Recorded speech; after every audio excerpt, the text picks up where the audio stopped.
Hello students, क्या हाल है आप लोगों के।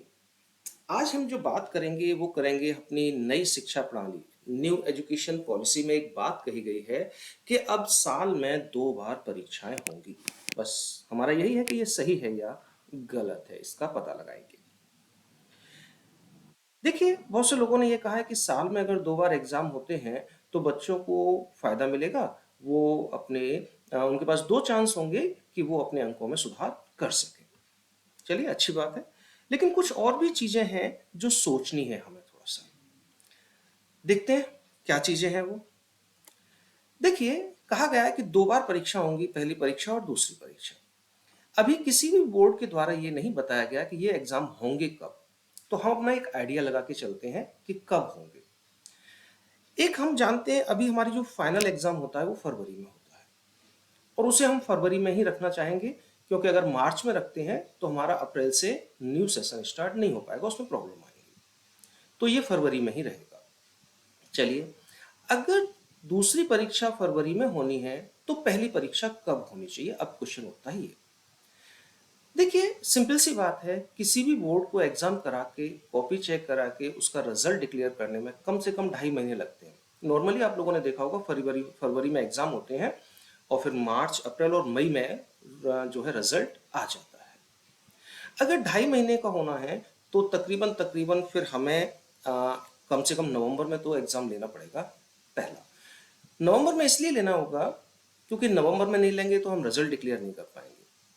और एजुकेशन पॉलिसी में यह कहा गया है कि अगर बच्चा पहली परीक्षा में फेल हो जाता है या कम नंबर आते हैं तो वो दोबारा अपनी परीक्षा दे सके। वो उसकी चॉइस के ऊपर डिपेंड करता है कि देगा या नहीं देगा। तो नॉर्मली नवंबर से पहले हम एग्जाम नहीं करा सकते। लेकिन अगर एक चीज और देखी जाए तो आप नवंबर में भी एग्जाम नहीं करा सकते। आप एग्जाम कराएंगे अक्टूबर में। नवंबर में इसलिए नहीं करा सकते कि नवंबर के बाद अक्टूबर नवंबर नवंबर के बाद दिसंबर, जनवरी और फरवरी। फरवरी में आपका रिजल्ट आएगा 2.5 महीने बाद, 15 फरवरी तक। आप ऐसा नहीं कर सकते कि रिजल्ट आते ही दूसरी एग्जाम की तैयारी करा दें। बोर्ड इतना एक्टिव तो नहीं दिख रहा मुझे कोई भी कि इधर एक रिजल्ट निकाले और उधर दूसरे एग्जाम की तैयारी शुरू करा दे। और चलो बोर्ड करा भी ले तो भाई वो बच्चा जो फेल हुआ है या जिसके कम नंबर आए हैं उसे तो पहले ये थोड़ी सी अपनी श्योरिटी होगी कि मैं अच्छे नंबर ले आऊंगा, लेकिन बाई चांस उसके नंबर कम आए तो उसे तैयारी करने का टाइम देंगे आप या नहीं देंगे? 10-15 दिन तो देंगे ना कम से कम। तो इसका मतलब है कि पहली परीक्षा अक्टूबर में होनी चाहिए। अब अगर पहली परीक्षा अक्टूबर में होती है और हमारा जो नया सत्र है, न्यू सेशन है, वो अप्रैल में शुरू होता है, ये तो आप लोग जानते हैं अच्छी तरह से। तो अप्रैल में अगर हम सेशन शुरू करते हैं और हमें पहली परीक्षा अक्टूबर में लेनी है तो हमारे पास जो महीने हैं वो हैं मई, जून, जुलाई, अगस्त और सितंबर। इसमें हम बच्चों की पढ़ाई कराएंगे। आप लोग जानते हैं कि जून में बहुत ज़्यादा गर्मी पड़ती है, खासकर राजस्थान, उत्तर प्रदेश, गुजरात, बिहार, ये बहुत गर्म एरिया है। तो यहाँ जून की हो जाती है छुट्टी, तो जून को हम ख़त्म कर देते हैं। अब हमारे पास जो पढ़ाई का टाइम बचा वो मई, जुलाई, अगस्त और सितंबर, यानी कि कुल मिला के 4 महीने का टाइम बचा।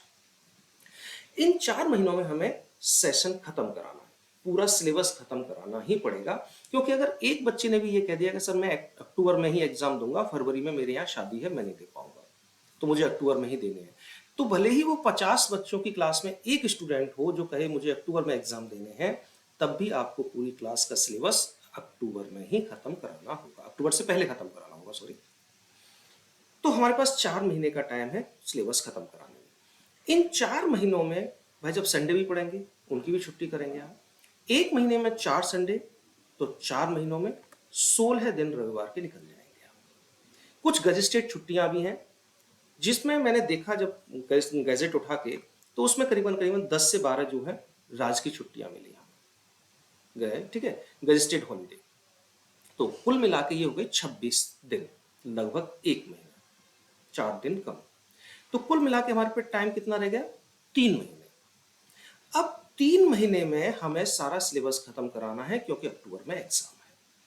अब आप लोग ये बताइए मुझे, 3 या खींच के मान लो 3.5, 3 या 3.5 महीने में एग्जाम अगर वो सॉरी सिलेबस अगर खत्म कराया जाए तो क्या ये टीचर के लिए एक एक्स्ट्रा बर्डन नहीं होगा?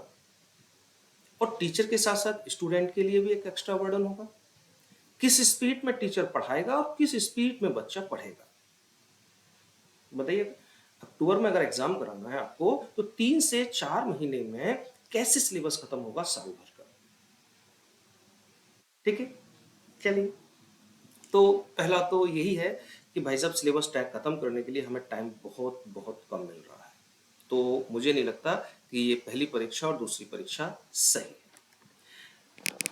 चलिए, पहला तो हमारा ये हो गया कि समय कम है सिलेबस खत्म कराने के लिए। 3 से 3.5 महीने में किसी भी कीमत पर, या 4 महीने मान लो खींचिए, 4 महीने में आप किसी भी कीमत पर सिलेबस खत्म अच्छी तरह से तो नहीं कर सकते, घास जरूर काट सकते हैं। दूसरी बात करें तनाव की। अरे एक बात बहुत कही गई है कि 2 बार एग्जाम होंगे तो बच्चा टेंशन में नहीं होगा कि कोई बात नहीं, मेरा एग्जाम खराब हो गया तो मैं दोबारा कर लूंगा। लेकिन एक बात बताइए कि जब 2 बार एग्जाम होंगे अक्टूबर में और फरवरी में, तो एग्जाम अक्टूबर में अगर होना है तो कौन सा बच्चा ऐसा है जो सितंबर से अपनी पढ़ाई में नहीं लगेगा? अगर पढ़ाई में सितंबर से लगता है तो सितंबर टेंशन में गई, अक्टूबर टेंशन में गई, 2 महीने टेंशन में। उसके बाद फिर फरवरी में देता है दोबारा से कुछ सब्जेक्ट या एक सब्जेक्ट, तो वो फिर जनवरी से तैयारी करेगा। जनवरी टेंशन में गई, फरवरी टेंशन में गई। तो भाई साहब बताइए, 2 महीने यहाँ टेंशन, 2 महीने यहाँ टेंशन, तो टेंशन कम हुई या ज्यादा? अगर एक बार वो एग्जाम देता है तो 2 महीने टेंशन में रहता है, 2 डेढ़ महीने, लेकिन यहाँ रहेगा तो 3 से 4 महीने टेंशन में रहेगा।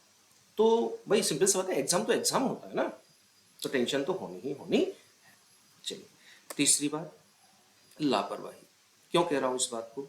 जब 2 बार एग्जाम होगा तो एक साइकोलॉजी होती है बच्चे की कि ऐसा करते हैं यार, पहली बार परीक्षा दे के देख लेते हैं कि कैसे नंबर आएंगे, कैसे एग्जाम होता है, फिर अच्छी तरह से दोबारा में दे देंगे। तो क्या बच्चे के अंदर हम एक लापरवाही क्रिएट नहीं कर रहे कि बच्चे को हम एक मौका नहीं दे रहे कि वो थोड़ा सा लापरवाह हो जाए, बोले हाँ इसे देख लेते हैं, कोई टेंशन नहीं है? तो एग्जाम के प्रति लापरवाही तो हमने शुरू से ही दे दी उसको। ठीक। तीसरा, अक्टूबर से लेके और फरवरी में जब दूसरा एग्जाम होगा तो उसमें हमारे महीने पड़ेंगे नवंबर, दिसंबर, जनवरी। अब बच्चे का सिलेबस यहाँ खत्म हो चुका है, बच्चे का सिलेबस तो पूरा खत्म हो चुका, अक्टूबर में एग्जाम थे इसलिए। ठीक है, अब क्या इन 3 महीने बच्चा पढ़ने के लिए आएगा? बताइए, क्या बच्चा दिसंबर और जनवरी में आएगा? खासकर दिसंबर और जनवरी में अगर देखा जाए तो भयंकर ठंड पड़ती है, फॉग पड़ता है, कोहरा। तो उस समय गार्जियन चाहेगा कि उसका बच्चा सड़क पे जाए साइकिल लेके, बाइक लेके? नॉर्मली जब हमारे फरवरी में एग्जाम होते हैं तो दिसंबर तक हम, वो जनवरी तक हम सिलेबस खत्म कराते हैं, तो उस समय सिलेबस चल रहा होता है। तो दिसंबर जनवरी में कम से कम 20 से 25% स्टूडेंट्स जो हैं नहीं आते कि ठंड बहुत है, फॉग बहुत है, नहीं जाएंगे। जब सिलेबस ही यहाँ खत्म हो जाएगा पूरा, तो ठंड में बच्चा आएगा या बच्चे के गार्जियन उसे भेजेंगे? क्या इन 2 महीने में कोई भी क्लास स्कूल में चलेगी? मुझे तो नहीं लगता कि वो चलेगी। एक बात और करते हैं, बात करते हैं थोड़ा पैसे की। अभी बोर्ड जब एग्जाम कराता है तो 1000, 1500, 300, 500 जो भी लेता है, अब 2 बार एग्जाम कराएगा तो 2 बार की फीस लेगा। मान लो एक बोर्ड ने 400 रुपए लिए, तो 2 बार एग्जाम कराएगा तो मोस्टली 700, 800 रुपए लेगा। अब इस डबल पैसे को कौन झेलेगा? गार्जियन झेलेगा या बोर्ड एग्जाम झेलेगा?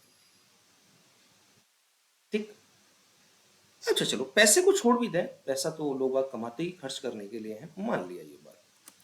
अब बात करते हैं कागज यानी कि कॉपी। आप लोग 2 बार एग्जाम कराएंगे और 2 बार में से जिसमें अच्छे नंबर आएंगे बच्चे के, वो जोड़ दिए जाएंगे। मान लो मैंने एग्जाम अक्टूबर में भी दिया पूरा एग्जाम, और पूरा एग्जाम मैंने फरवरी में भी दिया, और मेरे फरवरी में अच्छे मार्क्स आए तो मैं फरवरी के ऐड हो गए। तो जो अक्टूबर की मेरी कॉपी है उनका क्या होगा? वो रद्दी में जाएंगे ना, बेकार। मान लो एक स्टूडेंट जिसके 6 सब्जेक्ट हैं, वो 6 कॉपी भरेगा, मैथ्स और साइंस में थोड़े और ज्यादा भर जाएंगे, तो कुल मिला के एक एवरेज लगा लेते हैं, 10 कॉपी करीब भरेगा। एक स्टूडेंट 10 कॉपी भरता है और उसने 6 एग्जाम दिए हैं, ठीक है, तो कितनी कॉपी हो गई? 6 × 10, 60 कॉपी। ऐसे ही बोर्ड में करीबन करीबन मेरे अंदाज से एक छोटा सा आइडिया लगा लेता हूँ, 15-20 लाख स्टूडेंट होंगे। 15 लाख अगर स्टूडेंट हैं तो 15 लाख इंटू 60, लाखों कॉपियां बर्बाद हो गई बेवजह, जिनका कोई मतलब नहीं था।